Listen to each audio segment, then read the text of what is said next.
Por que a reforma política, ninguém se compromete de fato com a reforma política que é tão ansiada pelos eleitores, pela população e tão adiada pelos nossos representantes? Olha, eu diria o seguinte, há várias reformas políticas.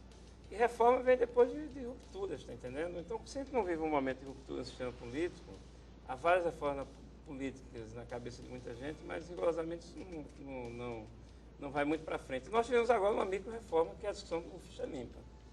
De uma maneira ou de outra, isso... Que foi de iniciativa popular, não foi de iniciativa foi de iniciativa, política, né? Em primeiro lugar, da CNBB, que ganhou o apoio da magistratura e que teve uma adesão popular grande.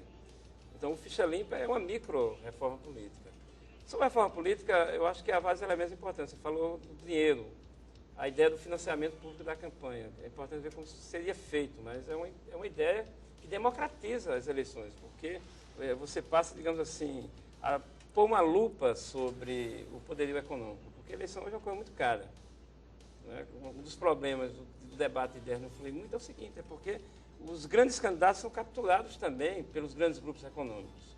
Você tem uma campanha hoje, é algo que, digamos assim, certos intelectuais, certos setores da sociedade civil que vão para a campanha debater ideias, enfrentam uma luta absolutamente desigual. Então, o financiamento público seria uma coisa importante.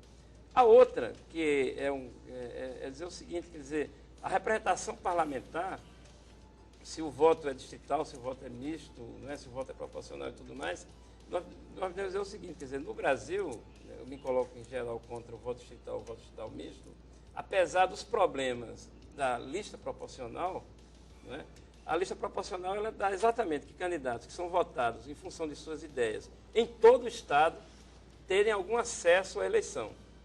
Porque, bem, eu falei aqui em vereadores federais, se você tem um voto distrital, você vai ter o distrito de Gama de Patos, que vai eleger majoritariamente o seu deputado para Brasília.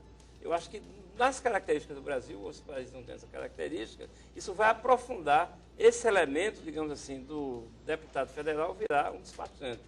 Um outro elemento também que eu acho que é importante, que de vez em quando aparece no debate sobre a reforma política, é o tal do voto em lista. Isso funciona bem, por exemplo, em Portugal. Não sei se funciona bem, não se funcionar bem no Brasil, por dois motivos. Primeiro, os partidos no Brasil são fluidos. Você veja o PT hoje. O PT é um partido que tem densidade eleitoral, tem densidade política, tem história, mas, efetivamente, quer dizer, talvez o lulismo hoje seja mais importante até do que o PT. Não é isso? Então, o que é o voto em lista mesmo? O voto em lista no Brasil, ele pode ser capturado pelas burocracias partidárias. Né? Você vai votar, claro, nos partidos, quem confecciona a lista são os partidos, mas qual a tendência dos partidos? Enrijecerem e apresentar os candidatos, digamos assim, melhor posicionados na máquina. Então, por isso que eu estou dizendo, eu falei algumas coisas, alguns dias da tal reforma política, que a reforma política é, por excelência, um tema polêmico e de difícil de construir consensos sociais em torno dele.